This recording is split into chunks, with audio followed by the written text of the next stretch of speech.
आज का वीडियो उन भैया को डेडिकेटेड है जो आज की वीडियो के लिए बहुत बेसब्री से इंतज़ार कर रहे हैं। उन्होंने लिखा था थैंक यू सो मच।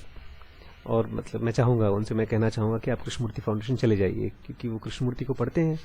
और हम लोग कह रहे थे ना परसों कि हम लोग इसको बनाएंगे। आज हम लोग कुछ खास चीज़ के बारे में डिस्कस करने वाले हैं। कृष्णमूर्ति की बहुत मुश्किल teaching, observer is the observed, बड़ी कंफ्यूजिंग मुझे भी लगती है कि देखने वाला ही दृष्टा है, जो देखता है वही दिखता है।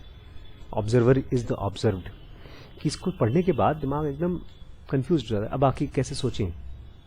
दिमाग को सोचने के लिए लॉजिक चाहिए, तर्क चाहिए, रिश्ता चाहिए चीज़ों में। मतलब अगर मैंने बटन दबाया, लाइट ऑफ हुई, फिर बटन खोला, लाइट ऑन हुई, फिर बटन दबाया, लाइट ऑफ नहीं हुई, इसका मतलब इन दोनों में रिश्ता नहीं है। अगर हर बार बटन ऑफ करने से लाइट ऑफ होती है, इसका मतलब रिश्ता है। तो दिमाग हर जगह पर रिश्ता खोजता है। लेकिन जब ऑब्जर्वर इज द ऑब्जर्व्ड, ये इस तरह की बातों में दिमाग कोई रिश्ता नहीं खोज पाता है। इसलिए, और कृष्णमूर्ति इसको बोलते क्यों थे? मुझे लगता है क्योंकि कृष्णमूर्ति देख पाते थे कोई ऐसी चीज जो हमको और आपको नहीं दिखती। पढ़ के अच्छा भी लगता है उनको, शांति वांति भी थोड़ी बहुत मिलती है कभी कभार। तो अब पीजे सहर और बुद्ध इसके बारे में क्या कहते हैं? तो हम लोग कल डिस्कस कर रहे थे, उस जो लास्ट बात की थी वो हमने ये देखा था कि कैसे हमारी बॉडी हमारे हिसाब से नहीं चलती। अगर हम अपनी बॉडी होते तो हमारा अपनी बॉडी पर वैसे ही कंट्रोल होता है जैसे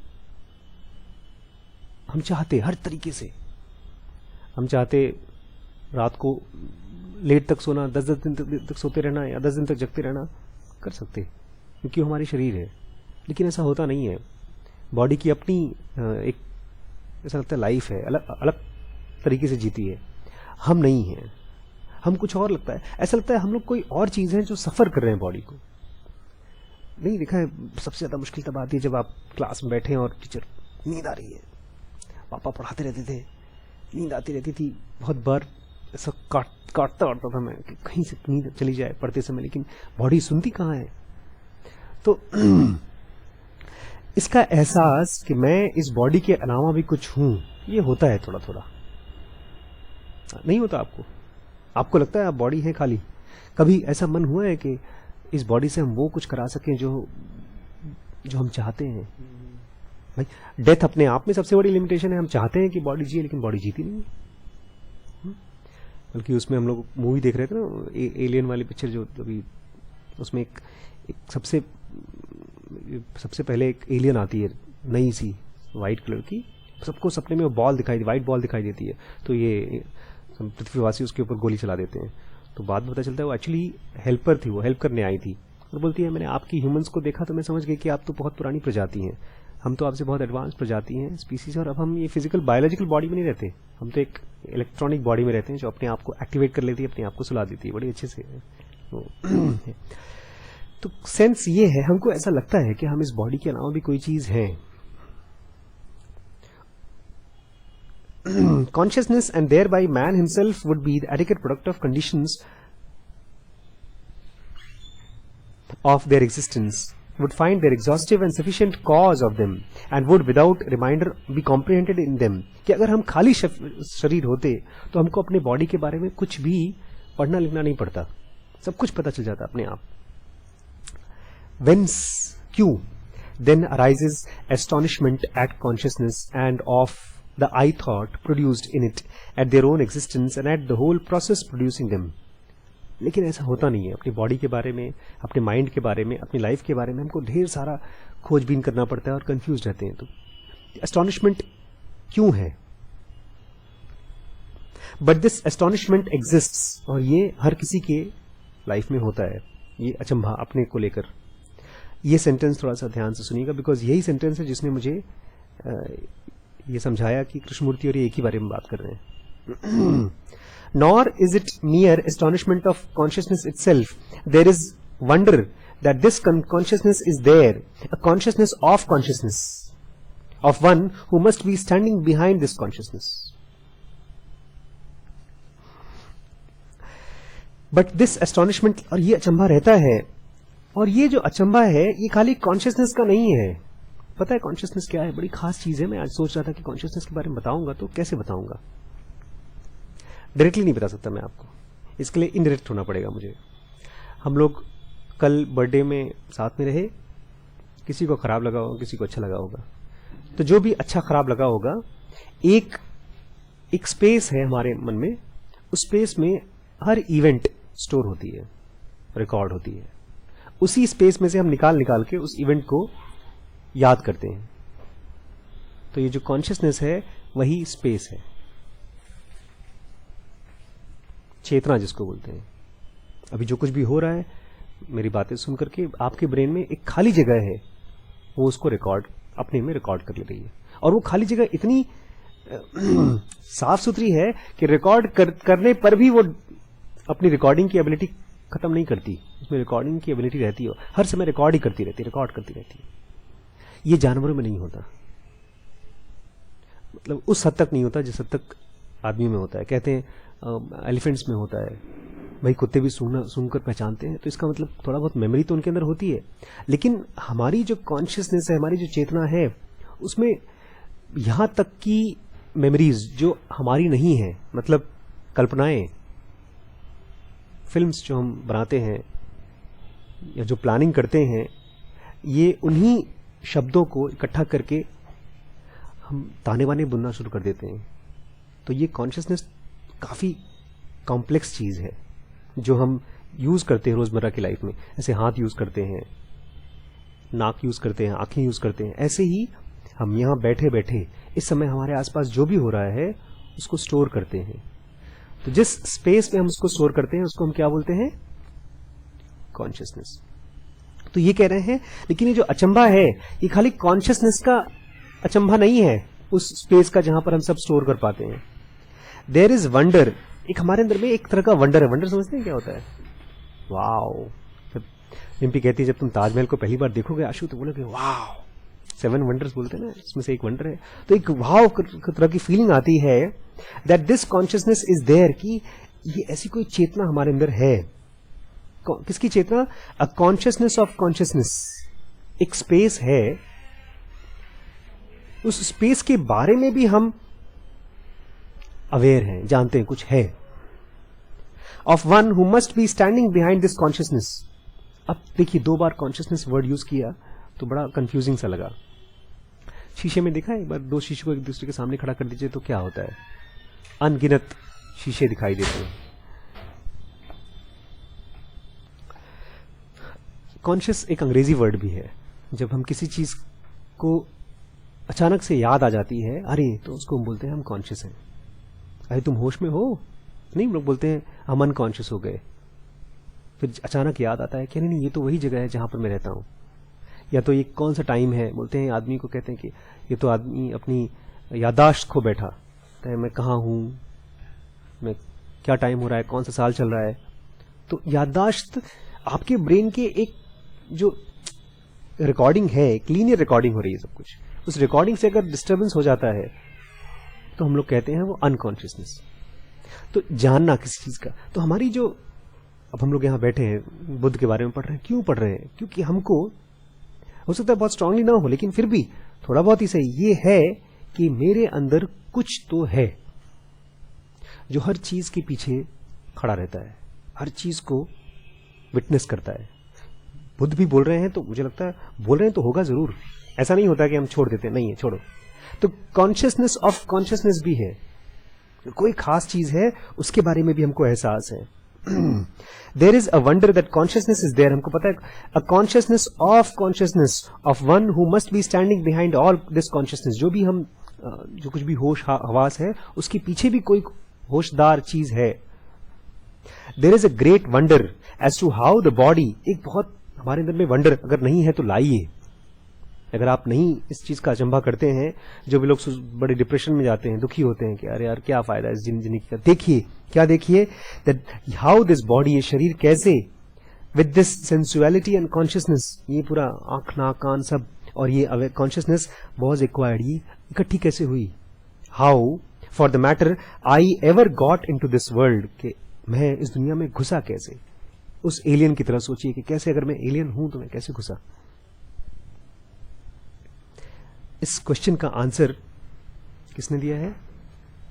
बुद्धा ने दिया है।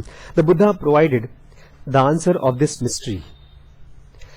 Our rebirth is determined by the modes of the thirst pervading us. हमारा जो जन्म होता है फिर से, वो किस चीज से डिसाइड होता है? Of the modes of our thirst pervading us. Modes सुना है कभी वर्ड? मोड वर्ड आपने बहुत बार सुना होगा ना, उसको मैंने हिंदी में खोजा है। ढेर सारे वर्ड थे उसके, विधा, प्रकार, लेकिन एक खास वर्ड मुझे सबसे अच्छा लगा और वो है ढंग। हमारे सोचने का ढंग कैसा है? ढंग जानते हैं? बेढंगा आदमी है, अरे ढंग से कपड़े पहन लो।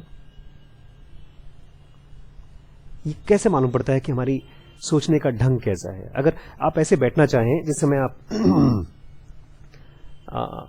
आप लड़की देखने जा रहे हैं अपनी शादी के लिए, उस समय मत पूछिएगा कि मेरे सोचने का ढंग कैसा है। उस समय तो बड़े सूट पाट पहन करके जाएंगे, शरीफ बन के जाएंगे। किस समय कैसे मालूम पड़ेगा आपके सोचने का ढंग क्या है? सबसे one of the good indicators is your sleep. Start studying your sleep नींद, ड्रीम्स इन योर स्लीप। सपना जब आप देखते हैं तो अजीबो गरीब टाइप के सपने आते हैं। आज मैंने देखा, मैं बंबई में हूं और मेरे सामने एक किराने की दुकान थी, उसके यहाँ से रोज ब्रेड मक्खन और दही दूध वगैरह लेकर आता था।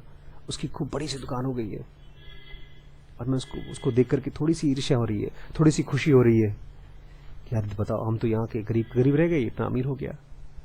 तो डॉक्टर आशीष शुक्ला, तुम इतनी बड़ी बड़ी बातें पढ़ रहे हो, लेकिन तुम्हारे सोचने का ढंग कैसा है? ईर्ष्या घुसा हुआ है उसमें। नहीं तो सपने में नहीं आता ये चीज। तो कैसे हमारा रीबर्थ डिसाइड होता है? By the mode of the thirst pervading us, कि हमारी प्यास में हमारा किस तरह का ढंग है, हमारी प्यास उसमें क्या क्या चीजें आप चाहते हैं।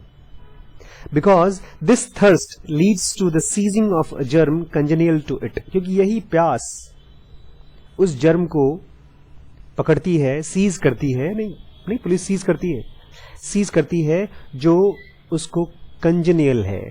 कंजेनियल मतलब जैसा पसंद है, नहीं पसंद नहीं आता कंजेनियल।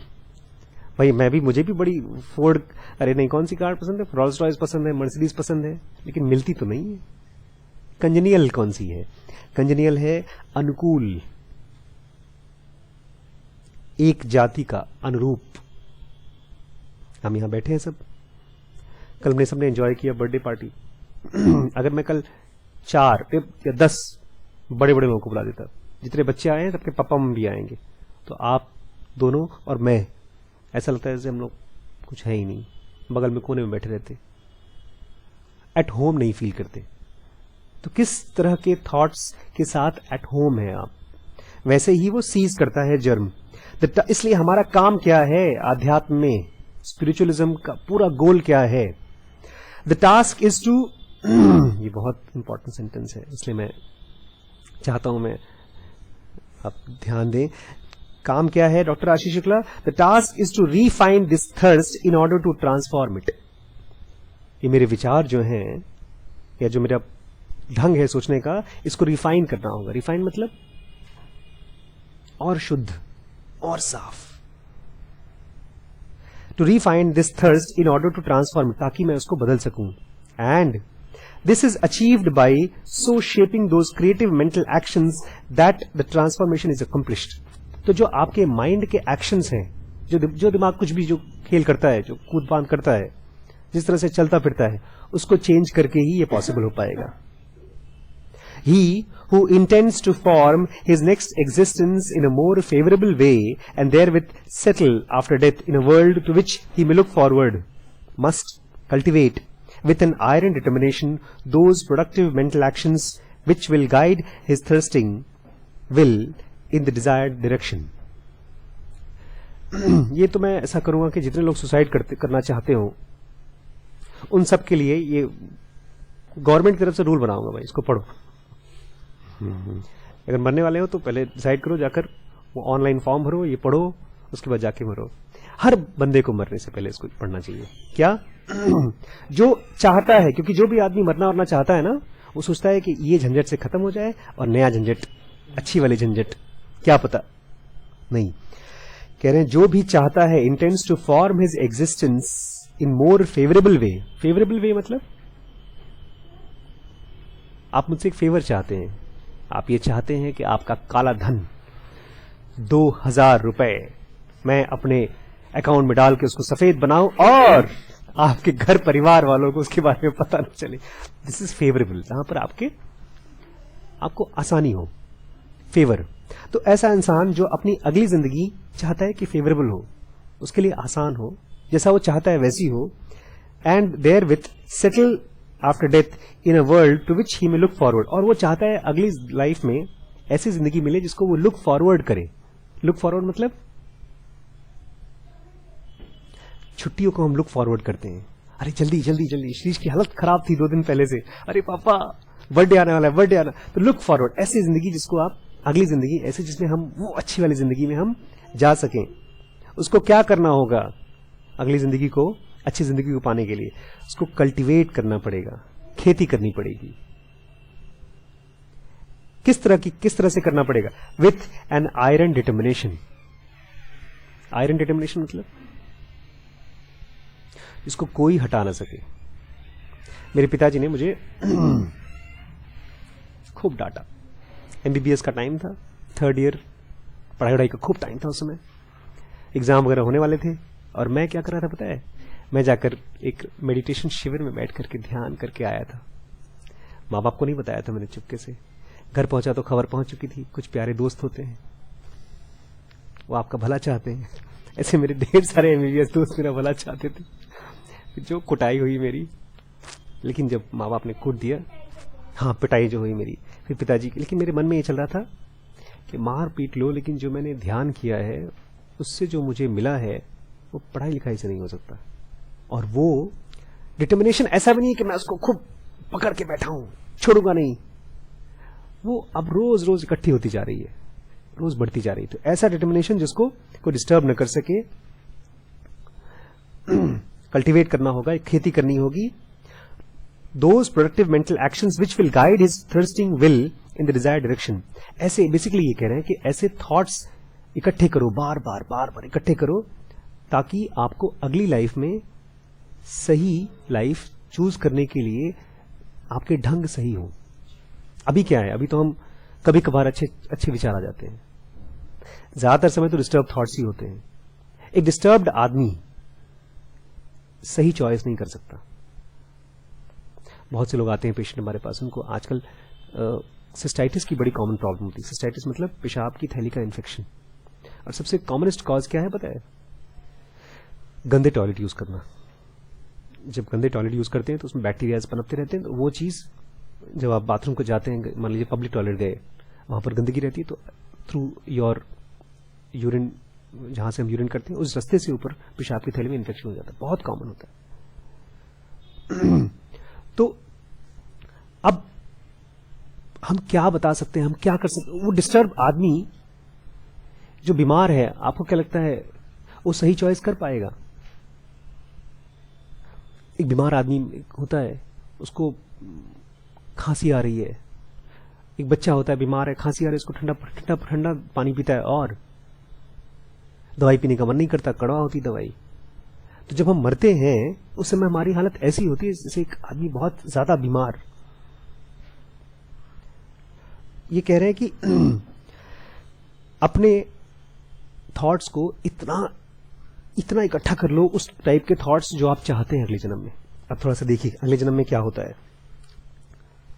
बुद्ध बता रहे हैं, if a man entangled in ignorance, अगर किसी को बहुत क्लियर नहीं है, अज्ञान में है, भ्रम में है, produces a productive mental activity leading to fortune, और दिमाग में ढेर सारा थॉट है फॉर्च्यून मतलब रुपए पैसे से रिलेटेड, पैसा पैसा पैसा, then his consciousness attends after death to a lucky world, तो वो पैदा होगा ऐसी दुनिया में जिसमें वो किस्मत वाला होगा। धीरू भाई अंबानी या उनसे भी ज्यादा लकी उनके बच्चे, उन्होंने तो कुछ मेहनत किया था इनके बच्चे तो बिना मेहनत के ही वो सब रुपए पैसे सब मिल गए। तो जो आदमी रुपए पैसे को ही अपनी लाइफ में बहुत ज्यादा इंपॉर्टेंस देता है और उसी तरह के थॉट्स आते हैं, वो आदमी क्या करेगा अगले जन्म में।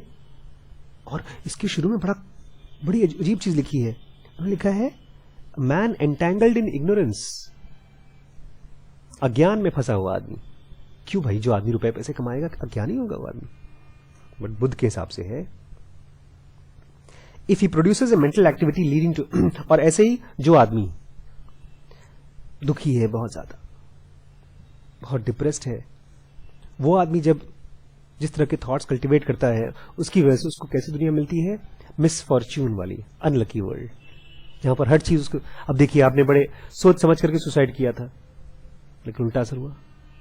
रास्ता पकड़ा था बाएं, चले गए दाएं, और दाएं से भी नहीं घर पहुंचे, मिसफॉर्च्यून होता है। लेकिन एक तीसरे बंदे के बारे में बोल रहे हैं, if he produces A productive mental activity, इस तरह के मेंटल एक्टिविटी प्रोड्यूस करता है, thoughts directed upon freedom and from disturbance, disturbance किसी खास चीज से, from the object of senses. Buddha जैसे लोग क्यों इतना गहरे जा सकते हैं? क्योंकि उनको ऑब्जेक्ट ऑफ सेंस डिस्टर्ब नहीं करते। ये है पांचों।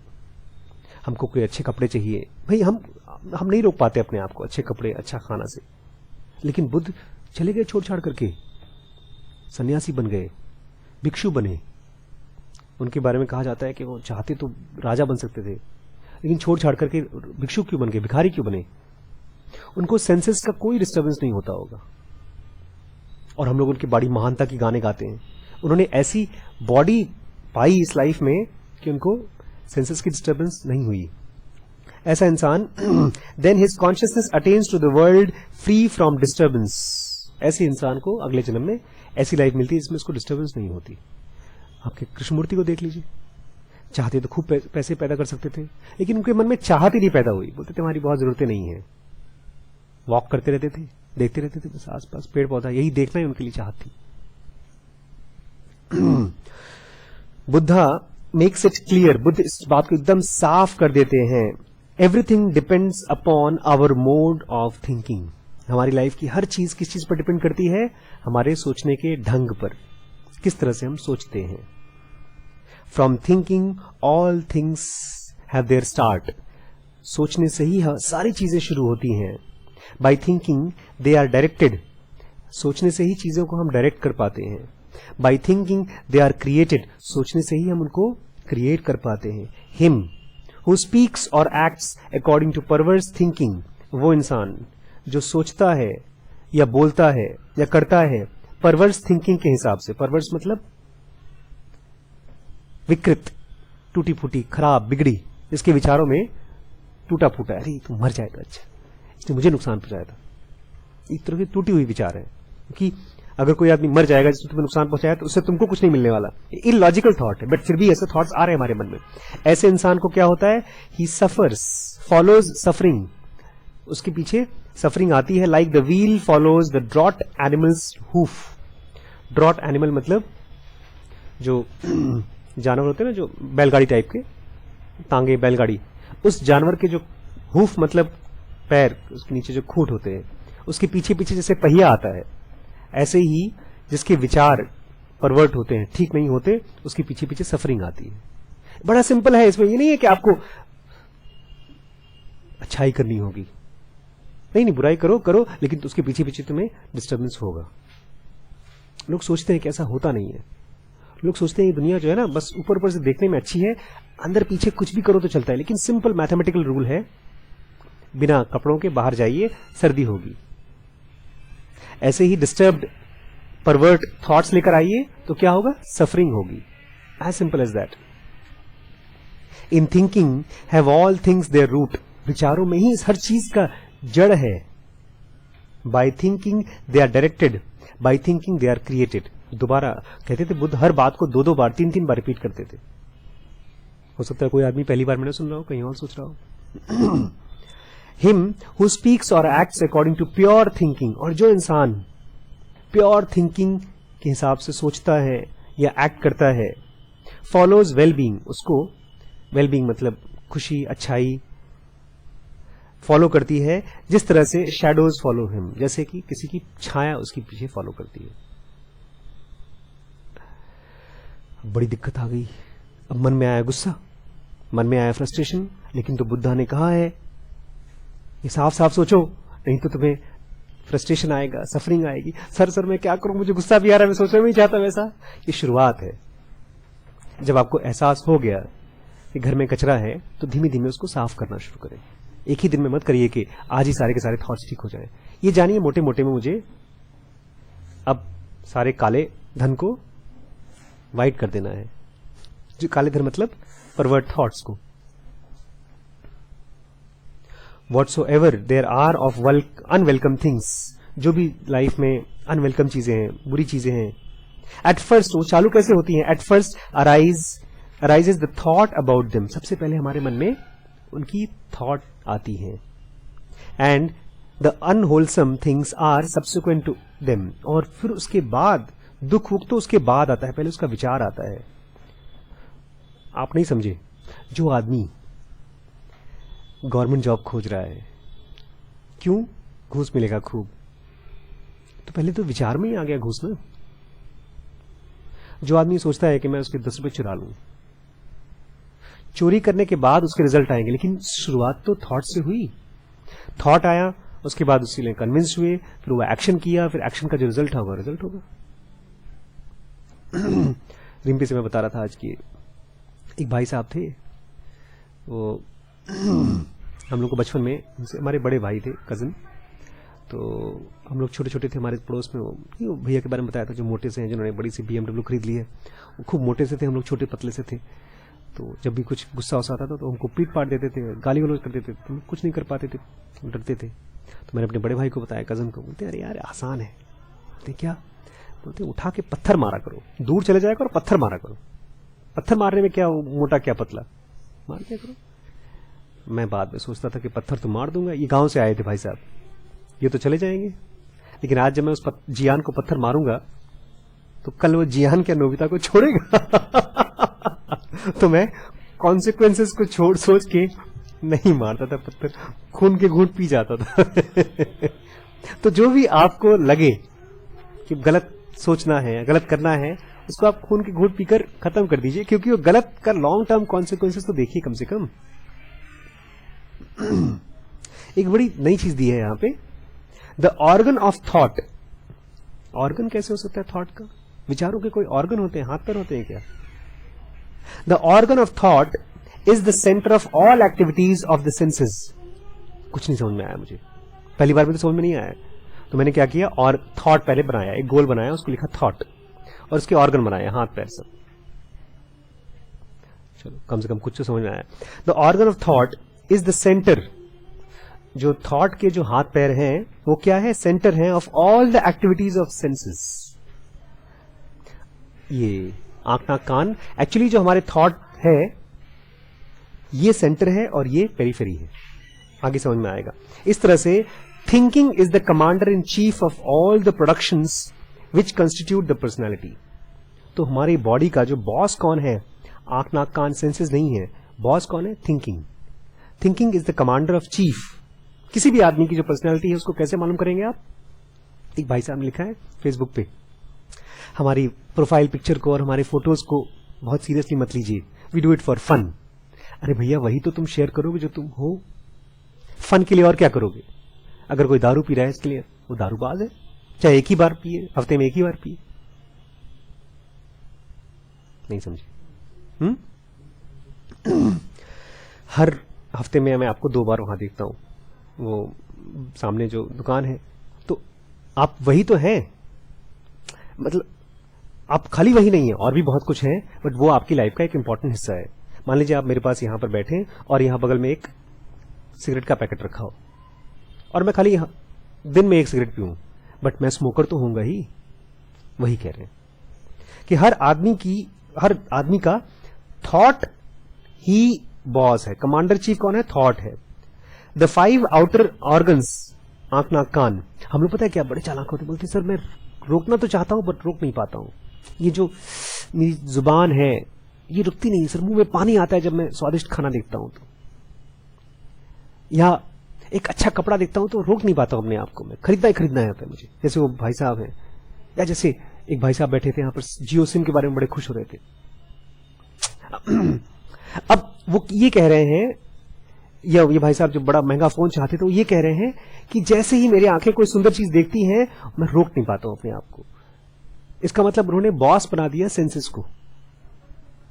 लेकिन क्या हम ये देख पाते हैं कि एक्चुअली उसका थॉट ही बॉस है? ये बोल रहे हैं बॉस थॉट होता है, और जो हमारे सेंसेस हैं, आंख नाक कान, ये नौकर होते हैं। It has always been noted, और ये हमेशा देखा गया है, that each being in himself the demiurge of the world, कि हर दुनिया में हर इंसान डेमियर्ज है। डेमियर्ज मतलब ब्रह्मा, गॉड। गॉड है। ब्रह्मा जानते हैं कौन थे? ब्रह्मा के बारे में सुना है? भगवान थे। लेकिन देखा है ब्रह्मा की मूर्ति उर्ति कहीं फोटो वोटो मिलती नहीं है। क्यों? क्योंकि वो दुनिया बनाते रहते हैं। ऐसी बोरिंग दुनिया कोई बनाएगा तो उसको कोई भगवान बोलेगा। हम सब अपनी लाइफ के क्रिएटर हैं। He creates the same again and again in the production of corporeal organism. आज यहां हम लोग बंद करते हैं, कल डिस्कस करेंगे ब्रह्मा जी के बारे में, क्योंकि ये जरूरी चीज है। नई चीज चालू हो रही है। आज तक की समरी ये है कि अगर अपने थॉट्स को ऐसे नहीं बुना जैसे कपड़े बुना जाता है। कपड़े बुनाए तो कभी आपने? कोशिश करिएगा, सीखिएगा। मैं आपको एक सीक्रेट बताऊं, बिल गेट्स अपने आप को रिलैक्स करने के लिए कपड़े की बुनाई करते हैं, निटिंग करते हैं, फोकस करने के लिए। जब उनको सोचना होता है बहुत गहरा, तो ऊन लेकर करते हैं। थॉट्स, उसमें थॉट्स आते हैं, हम उनको ऑब्जर्व कर पाते हैं, देख पाते हैं। तो थॉट्स को कल्टीवेट करना होगा, उस तरह के थॉट्स को जो आप चाहते हैं इस जन्म में या अगले जन्म में आपके फेवरेबल लाइफ दे। क्योंकि ये खाली हवाई थॉट नहीं है कि हमारे अंदर में कुछ खास है जिसको खोजना है। ये बहुत सीरियस चीज है, ये है। और ये मंदिर में नहीं मिलेगा, ये इसी ब्रेन के अंदर से मिलेगा, इसी थॉट के थ्रू मिलेगा। तो काम क्या है? रिफाइन करना है हर थॉट को। धीमे धीमे करेंगे, बहुत टाइम बहुत है अपने पास। ऐसे लोगों से मिलेंगे, ऐसी किताबें पढ़ेंगे, ऐसी प्रैक्टिसेस करेंगे जिनसे हमारे ब्रेन के थॉट्स की रिफाइनमेंट हो। तब हमारी फेवरेबल लाइफ मिलती है। अगले जन्म में बाद में मिलती है, इसी जन्म में मिलना शुरू हो जाती है। मुझे इसी जन्म में मिली है फेवरेबल लाइफ। मैं बिल्कुल इमेजिन नहीं कर सकता था आज से 20 साल पहले और आज कि इस तरह की लाइफ मेरी हो सकती थी। इसी को नया जन्म बोलते हैं। जब आपको एहसास हो जाए कि कुंजी थॉट है, कि जब जनुका मुझे मिली तो मुझे मिल पड़ा बॉस, आई सेंटर है जो सोचता है, ई सेंटर है जो उसको पकड़ के कुछ और सोचवाता है। तो अगर आई सेंटर को ई से बचा लिया, चाहे 1-1 घंटे के लिए भी दिन में, तो भी जादू हो जाएगा। वो जो मैंने स्वेटर बुनना शुरू किया, फिर तो पूरा बॉडी का सूट ही बन गया उससे। और छोटी मोटी डिस्कवरी नहीं है, बहुत बड़ी डिस्कवरी है। कल डिस्कस करते हैं बाकी।